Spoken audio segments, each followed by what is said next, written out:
Hello, I'm Catherine Sines, the president of the Rotary Club of Hudson.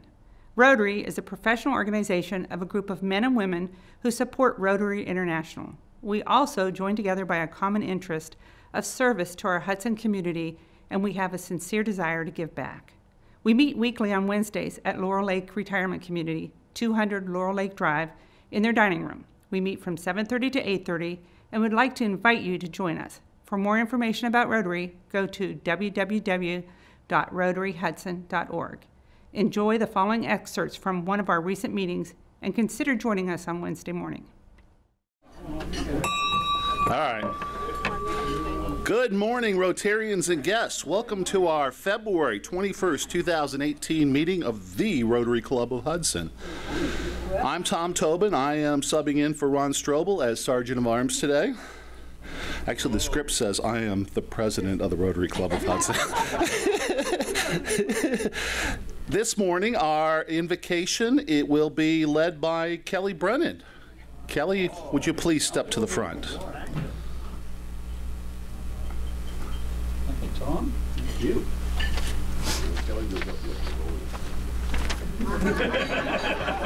Be kind, be kind. Good morning. Everybody want to bow their heads? May your neighbors respect you, trouble neglect you, the angels protect you, and heaven accept you.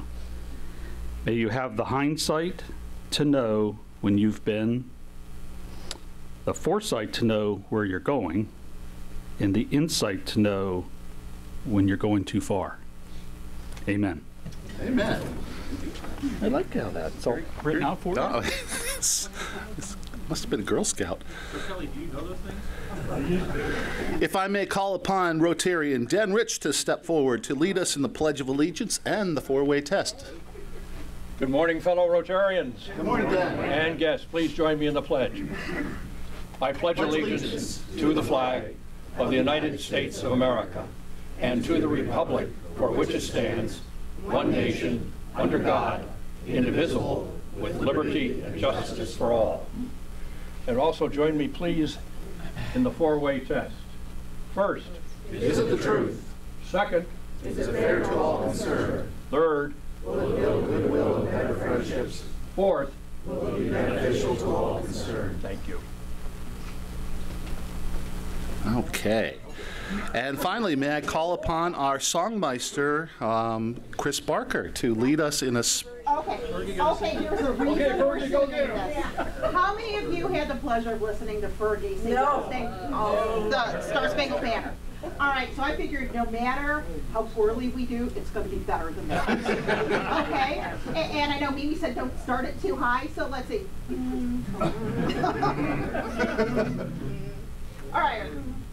Oh, say, can you see by the dawn's early light what so proudly we hailed at the twilight's last gleaming, whose broad stripes and bright stars through the perilous fight o'er the ramparts we watched were so gallantly streaming, and the rocket's red glare, the bombs bursting in air, gave proof through the night that our flag was still there.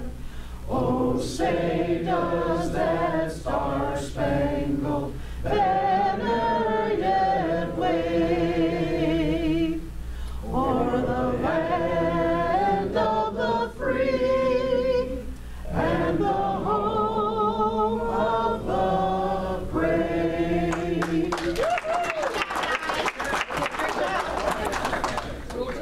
And Chris, please don't sit down because I'd like to call on you to come up and introduce our guests for the day. I'm impressed. I think we really did a good job on that. Thank you all. Well, we have a lot of visitors with us today. If they could please stand so we can give them a nice, warm Rotary welcome. Joining us again on AV is Jenna Reitenbach. She's from the Hudson Service Learning class. Thank you for your help. And another student we have with us today is Cameron Biavich. Thank you for joining us. And then we have Hudson Service Learning teachers Lonnie Banner and Marty Bach. And then we have a few other guests with us. We have Pat Snyder, a guest of Evan McCauley. Hi, Pat. And then we have Marilyn Orr, guest of Jay Young. And in fact, Marilyn has been a member of 3 different Rotaries. She was with Cincinnati City, Dover, and Xenia. So thank you for joining us. And then once again, we have Bill Benoit. So thank you, everyone. Okay.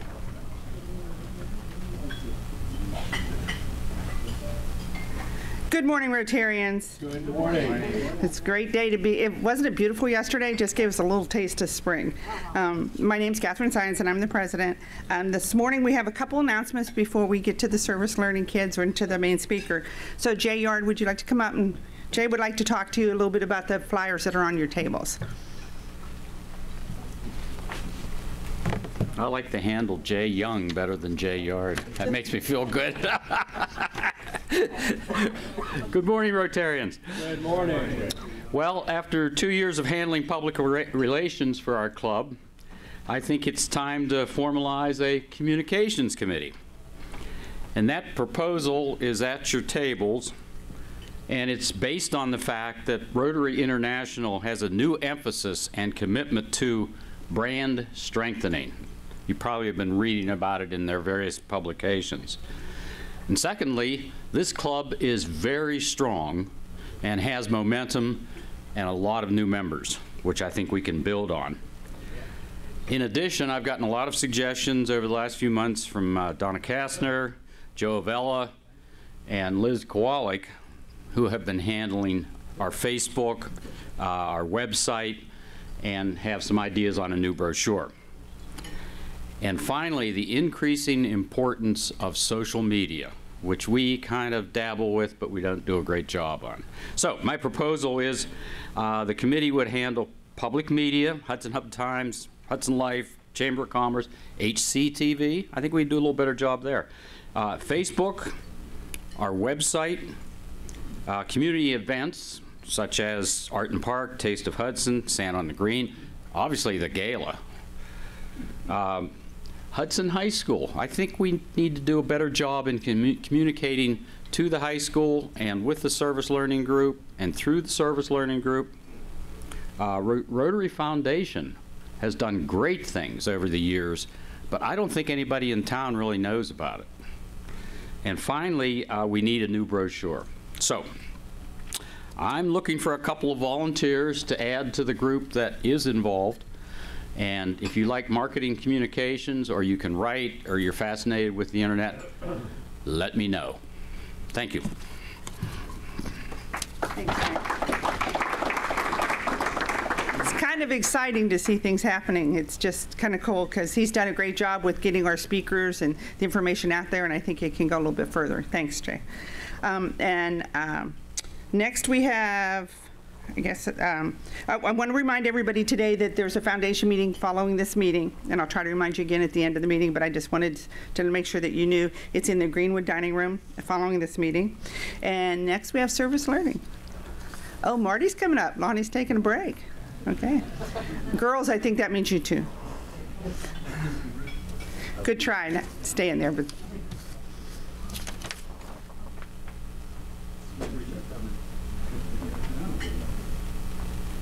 You know, when he said that we don't always know what happens at the high school, this class is very competitive. They have more kids that want in it that can even get in it. It's a great service to the community, too. Martin. Excellent. So good morning, Rotarians. Marty Bach. Hi. Yes, as just said, we are currently, we're almost done interviewing everyone for next year's class. We're already looking ahead to next year, so there's going to be another great group of students coming up for the class of 2019. And in a couple weeks, the class of 2018 will be going down to Southern Ohio and be doing their week-long experience down in some rural counties down east of Cincinnati. So I know we're all looking forward to that. So, of course, we have 2 service learning students to introduce you today and tell you about their experiences, and that is Jenna and Cameron. So without further ado, here's Jenna. Hello, so I'm Jenna Reitenbach, and you know, I'm here for the month of February to record your meetings, and I do that through service learning, which is an amazing program. It gives you a lot of experiences that you really don't get to have, you know, without it. So last semester, I was at Kent UDS, and so I got to work with adults with disabilities, and it was amazing, and I miss it so much. I mean, as soon as you walk in, no matter who you are, it's, hi, hello, how are you, you know, what's your name?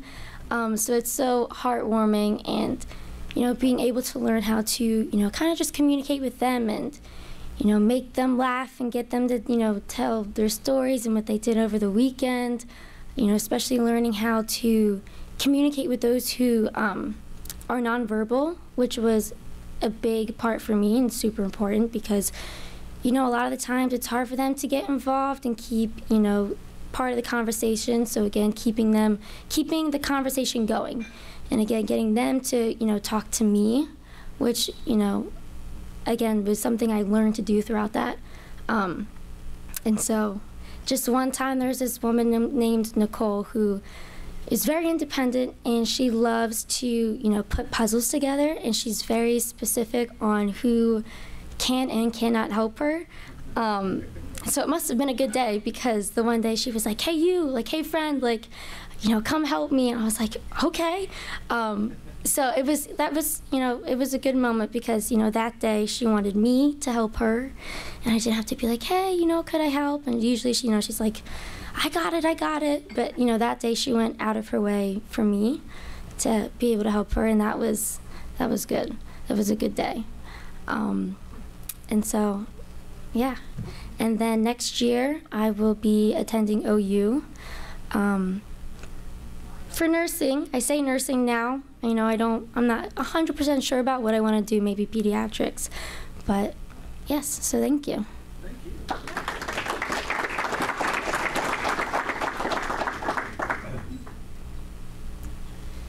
Hello, my name is Cameron Biavich. Last semester I was at Center of Hope. It is a Christian board in Ravenna. So basically we would organize food and donations and give them out to people or families in need. And there's so many words to describe. It was just an amazing experience, and I think a big portion of that was due to the people I got to work with, whether it was volunteers, the staff, or the clients, going out and getting lunch with them and just hearing how their lives were, because some of them were a lot different than how we live. And one of the amazing people I got to know was a man named John. He was a 96-year-old veteran, World War II veteran, and he volunteered 3 times a week, 10 years in a row, and he was there every day with a smile on his face. And he was just incredible, and so many people loved him. He brought joy to everyone. And it was amazing. He unfortunately he had an accident, but he ended up in a rehabilitation center, and I went to visit him a couple of times, and every time I went there was either there was someone else visiting him, or someone had just come. There was always people either from the Center of Hope or family who wanted to see how he was or check up on him, just because he was so important to them. And he really was like, I felt like he was a grandfather to me, because he was just so compassionate. And unfortunately he passed away a couple months ago, but his legacy that he left there is amazing. And it is very different without him, but I'm just so fortunate to have had the experience to be able to meet him, and I know everyone else who knows him is the same way. They just love him. So I just love the Center of Hope so much. My new site is at Akron UDS, so adults with disabilities, and it is a new experience. It pushes me out of my comfort zone a little bit because I haven't really had an experience with a lot of adults with disabilities, but it really is great to get to know them more and just sit down and have a conversation with them. A lot of times we do crafts with them, and one time we did a craft where for Valentine's Day, we put taped a heart to a piece of paper, and everyone wrote down what they were thankful for. And one lady filled the heart completely with things that she was thankful for and spread it out on the entire sheet of paper, and it really inspired me. So it's been a great experience. Both places I love to go to every week. So it's been great. Now it's just shown me how important service is, so now as I'm looking through colleges, I definitely want to continue doing service. So I've been looking at John Carroll University because I know they have a good service program, and also Otterbein, but I'm not quite sure where I want to go yet, but it's been great, so thank you. Are there any questions for the girls? You guys did a great job. Thank you.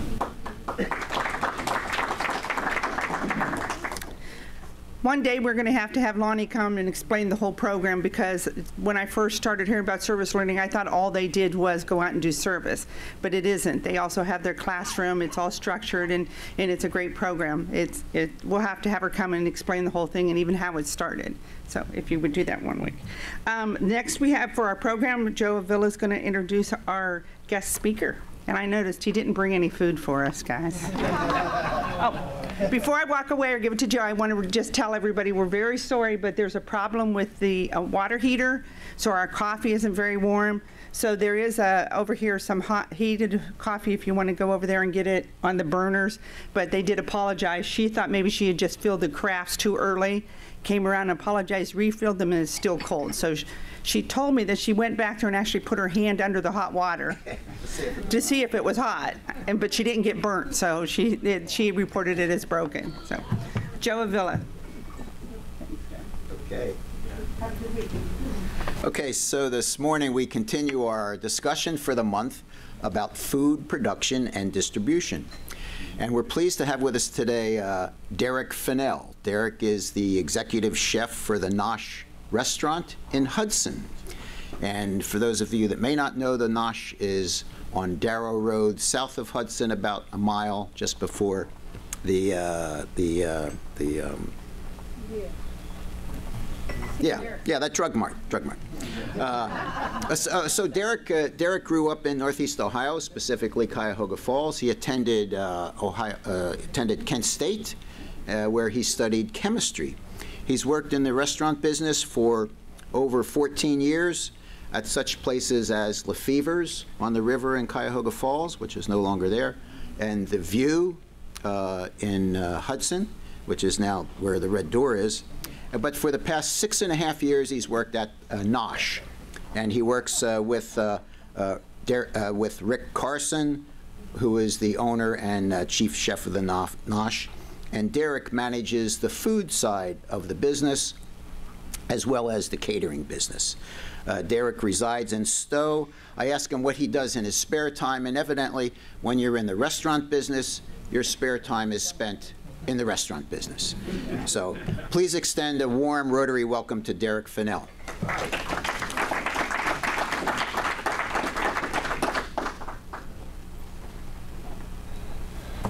All right. Good morning. Good morning. Now, thank you for having me for part of this food production series. I'm going to go over my perspective and day-to-day thought processes that happen in the restaurant and in the restaurant industry when it comes to the act of food production. That's pretty much what Joe just went over, a little information about me, a little information about our restaurant. We have a focus on sustainable food. We have a focus on local, mid to high-end catering, and then our eatery, which is pretty semi-casual with limited hours, just 11 to 3 most weekdays. First part is going to be about the actual acquiring of food. Any raw product we use, planning menus, things like that. First off, you need to determine the need of the product. How much do you need? Now, you can buy wholesale or you could buy a little bit, and what's going to affect you is the cost. Most restaurants buy wholesale. Now, we're small and we do specialized catering. I can't always buy wholesale. So when it comes to buying strawberries, for example, do I buy one and pay a markup, or do I buy a case of 8 and hope that I can use it? Well, strawberries are highly perishable, so it might be better off that I buy the one for the higher price per unit rather than 8. Potatoes, though, you know, do I buy 10 pounds? Do I buy 50 pounds? Well, they're going to last, so I might as well buy 50 pounds, save some money. And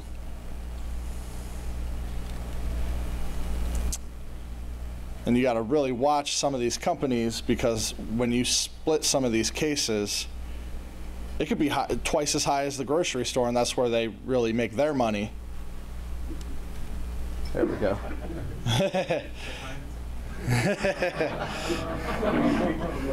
No, I mean, I think grocery store pricing is fair. Their profit margins are less than ours overall. Now, how do you charge prices for food? How do you come up with how much is this menu item going to cost? You know, I think a lot of times people think of, you know, a mafia movie or something where there's a guy in the back and he's counting stacks of money, and everything is just, they're selling fake spaghetti and the not so good sauce, but really there's a mathematical formula behind all this. And the major metric used is going to be food costs. Now, how much are you paying for it? How much are you selling it for? Times 100 gets you a percent. Most restaurants try and stay between 28 and 33%. You might see some bars, some really casual spots go lower than that. But when your main source of income is food sales, you want to go between 28 and 33%.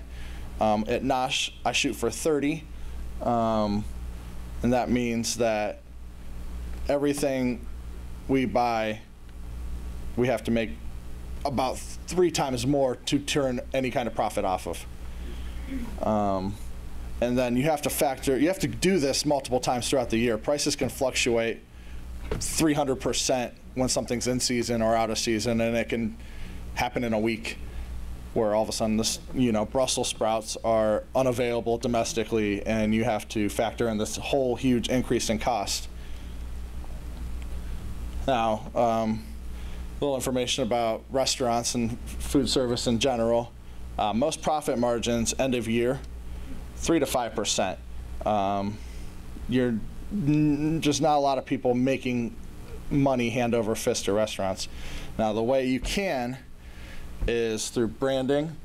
Hope you can get someone to invest and you can open franchises, or something that a lot of restaurant and chef owners do, which is they make multiple concepts. Now, this has its advantages and disadvantages. You have more units bringing in money, especially when you're doing volume-based sales. The more, the better. But you kind of lose a little bit of your home. So the further you distance yourself from your, you know, main operation, the less of an eye you have on that. And, you know, the best managers, you can't track everything, especially in an industry where a lot of people enter untrained. This isn't always the most professional industry. There's a lot of trust issues with staff. There's a lot of people who are in it for themselves, and it's hard to, as you distance yourself from your main base of operations, to keep an eye on all that. Now, there's 3 different kinds of suppliers that I purchase from. One's going to be regional level. These are companies like Cisco, U.S. Foods, very large companies, you know, they have the best pricing, they have the most buying power. The quality is average to, some things are a little below average. It's very mass market kind of items. High order minimums. They don't care about you so much as the customer, because they have millions of customers throughout the country, and a small company like us doesn't mean as much as, say, the cafeteria at Oracle Systems, where they have, you know, thousands of employees and they're doing millions and millions of dollars in sales. I am seeing a shift in these large companies teaming up with local partners, bringing in local products, and it's helping them get business from smaller companies, but there's a lot of work to be done. Second is going to be local companies. Now, these are mostly, you know, your local meat company, your local produce company. They have ties in the area. They have farms that they buy from in the area, and they buy wholesale from the farms and kind of distribute it out from their warehouse, because a lot of farms don't have the capability to do the logistics that a local level supplier would have. Most of what I buy comes from these local level suppliers. Now, is everything they buy local? No, it's impossible to source everything locally. In Ohio, there's a state or two that you can. But most of what even the majority of what they buy is not local. And then you have farms. Farms are high quality, but they are high price. They're selling, you know, individual items to you for basically retail price, what you would pay at the farmer's market, things like that. They don't like to sell direct to restaurants, because if they did, they'd be driving all over the state every single day, and a lot of them don't have that kind of logistics program in place. Not to mention regulations, shipping, moving food around, you're pretty highly scrutinized. We buy whole animals from farm, lamb, duck, chickens.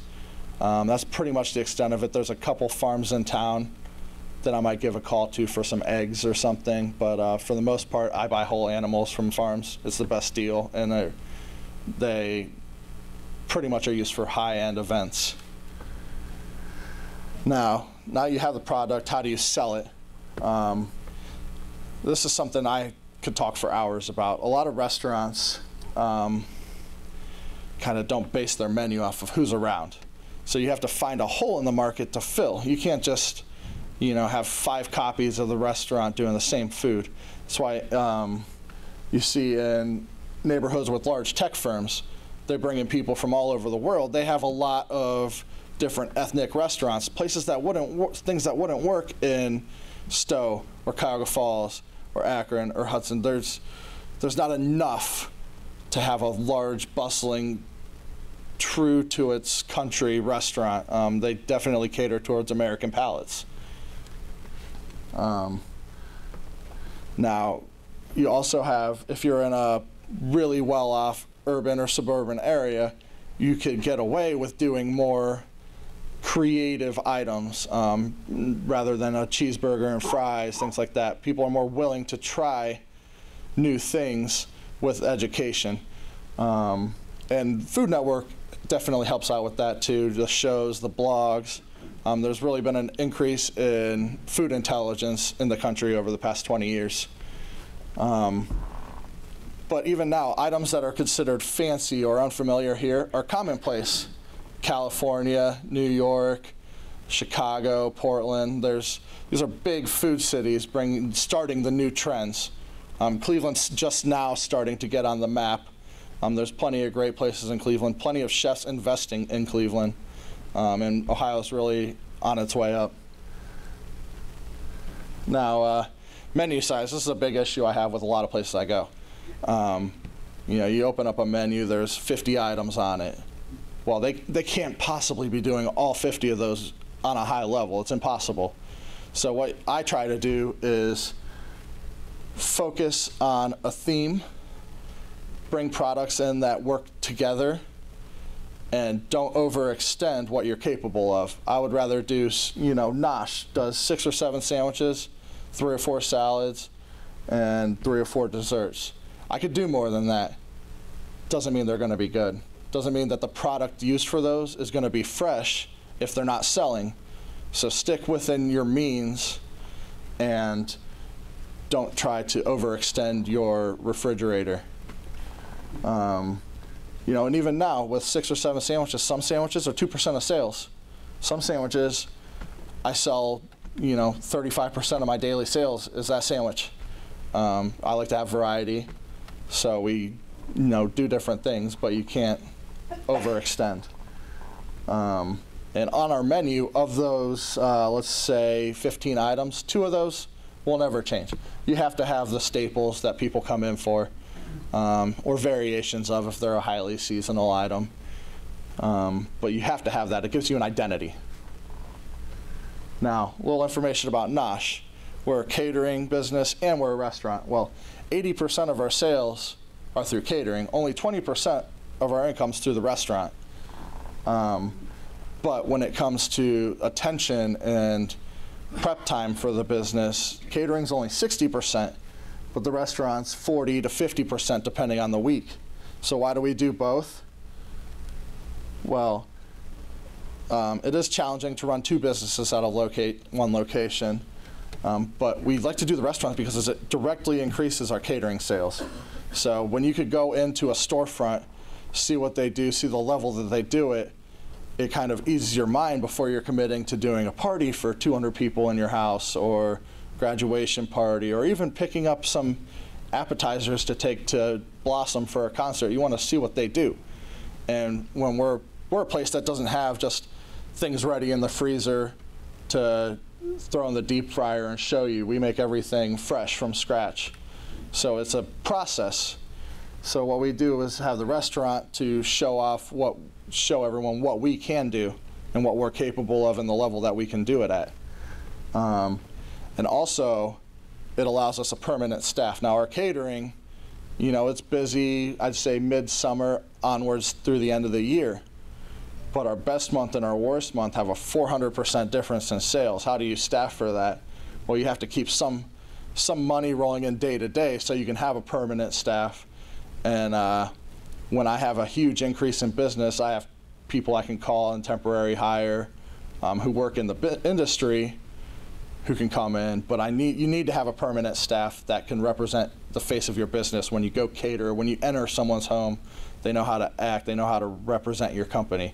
So it's very important to keep this permanent staff. And also having both, I can take things that I order for catering and run them as specials in the restaurant. If you don't use all the, you know, sweet potatoes that you buy, you can make a soup out of them, you can put them in quiche, you can put them in a salad. It allows a lot of cross-utilization of product and lowers waste.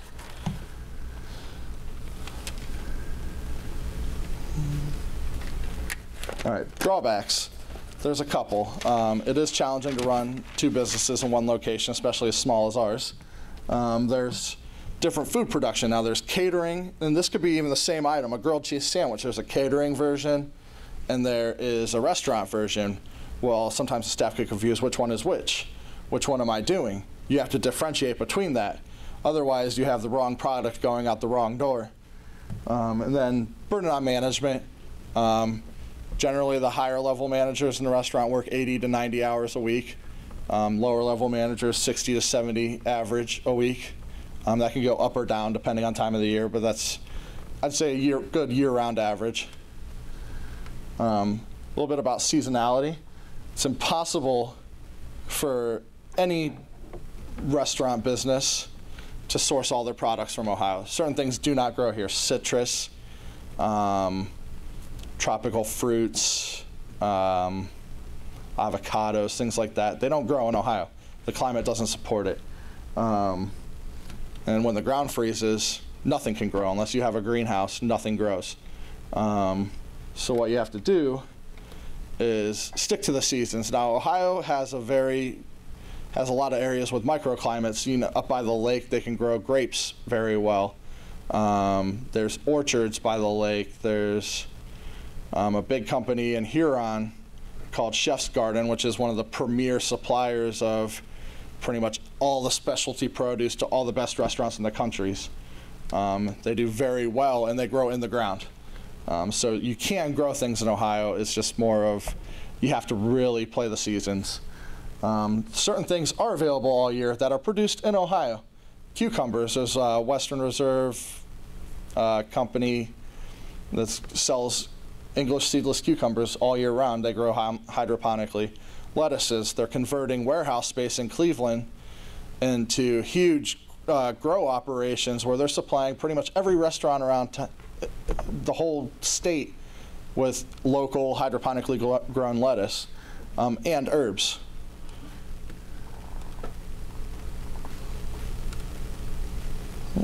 There we go.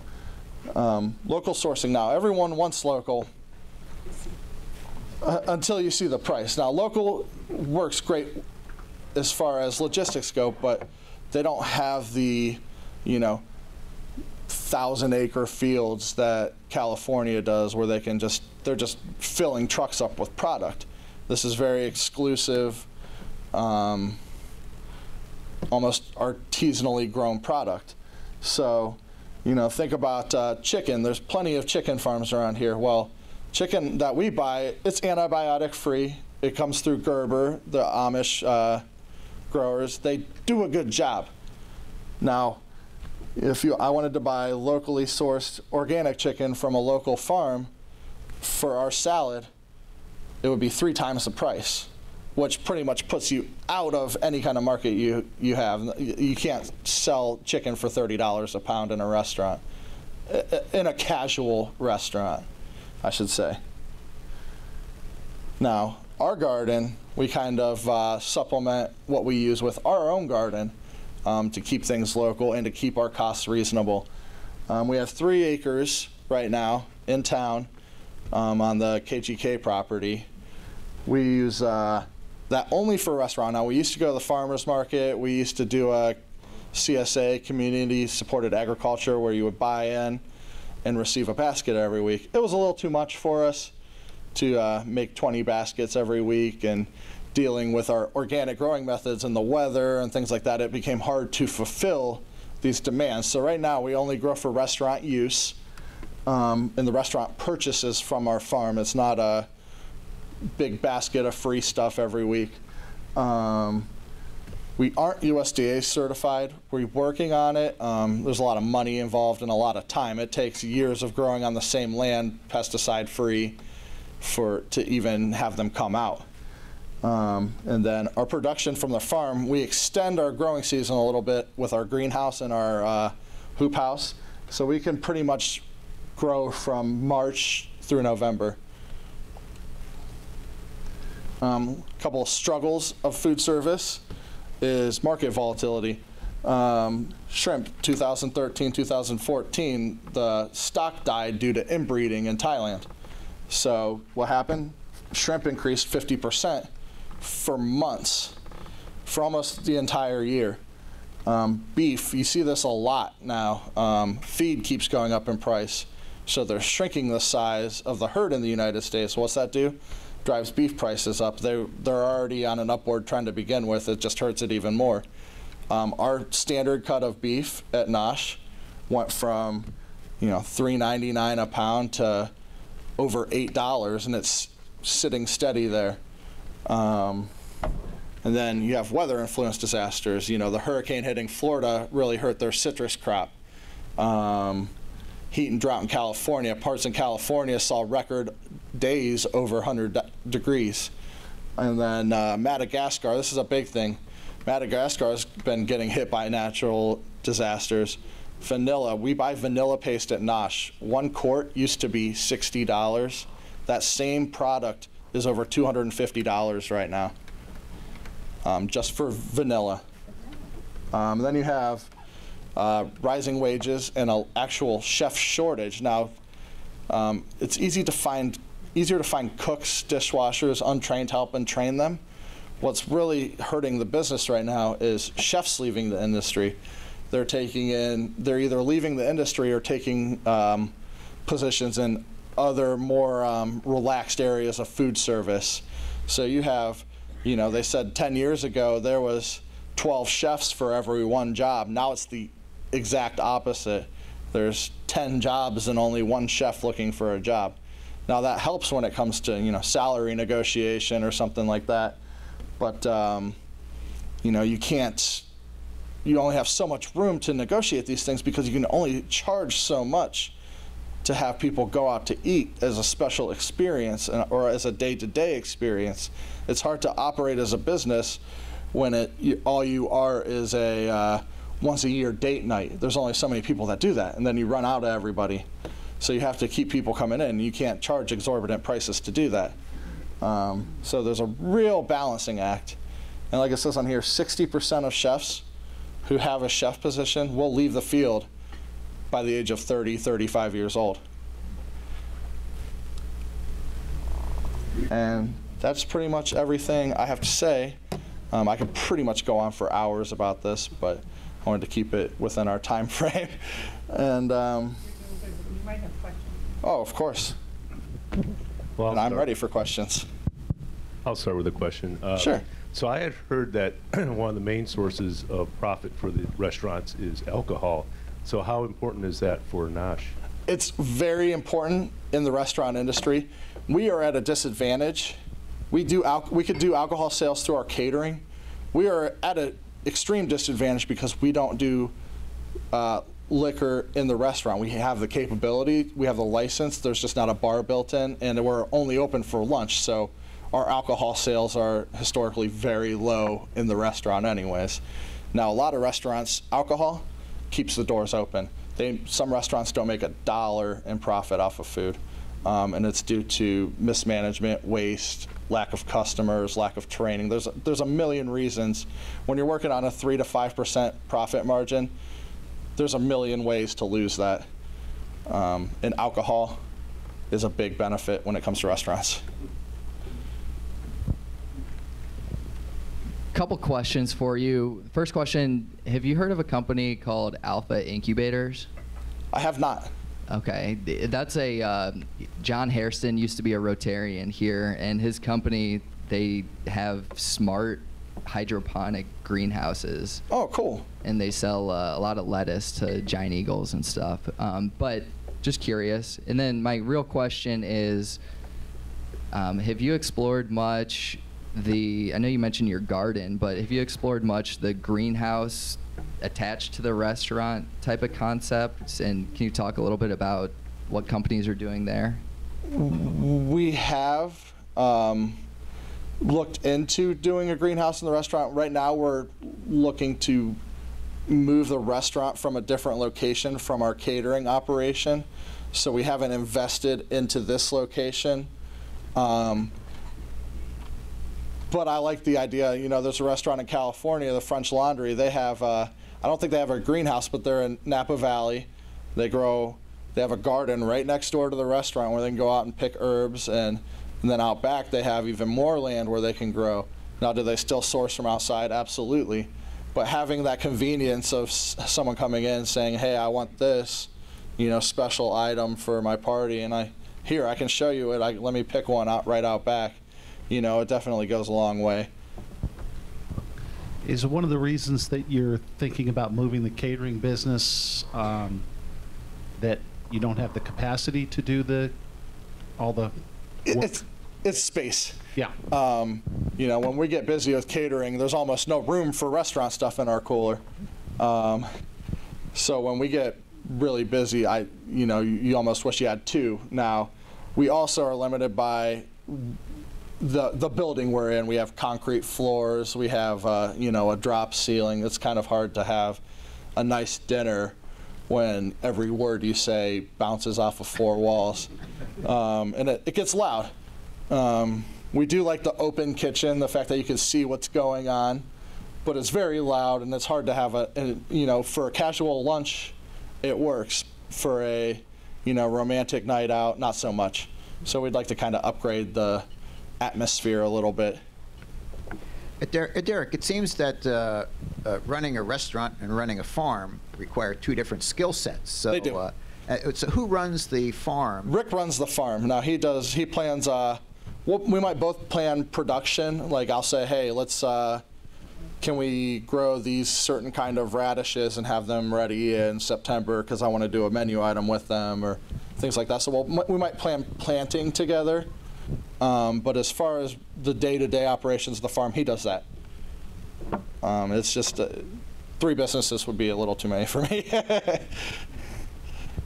Derek, in Pittsburgh, we had a couple organizations that provided the meal service to like universities or big companies. Mm-hmm.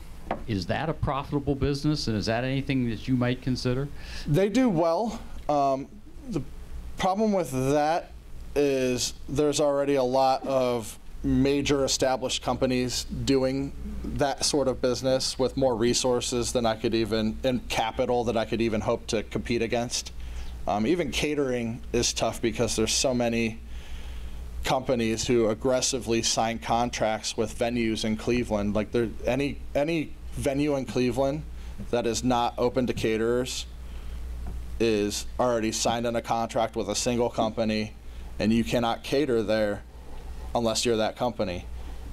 So it's hard to do things like that because it's all contract based, and they, even working with trying to get new venues, you have to have a track record, a proven track record of excellence. You have to show, financial solvency. You have to show, you're capable of doing events for 500 people. You have to have proof of that. There's a lot of hoops you have to jump through. And getting into universities, I would love to supply schools or universities with product.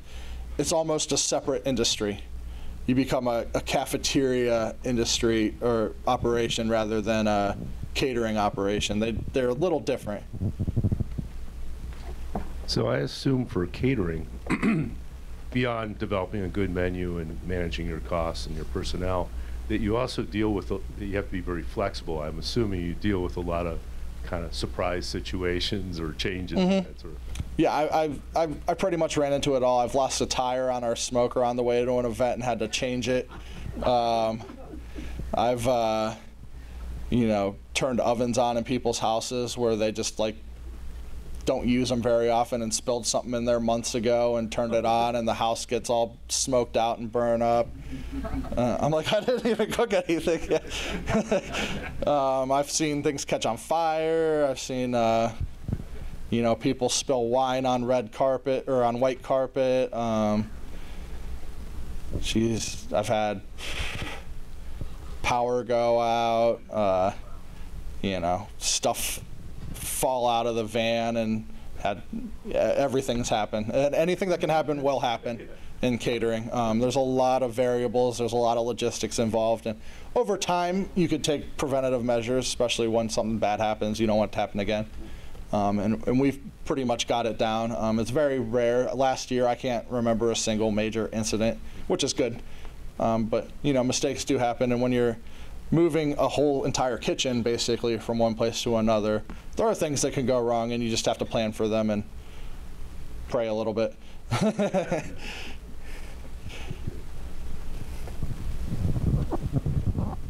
right. Thank you. Thank you so much.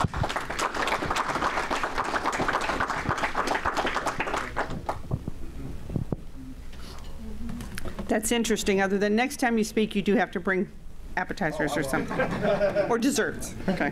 I'd like to thank the greeters, Mimi Becker and Clint Samuel. It's nice to have a friendly face and a smile when we all walk in. I thank you for that. The audio-visual crew, Dan Rich, Tom Page, Tom Tobin, James Field, and Ron Barnhouse. And Jenna, thank you for being here today, from Service Learning. And Rotoback. Our Rotoback payout is $10, and the jackpot is $179. I need you to pick it up.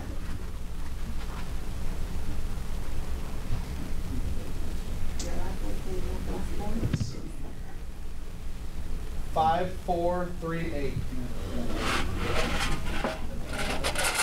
5, 4, 3, 8. George? Woo!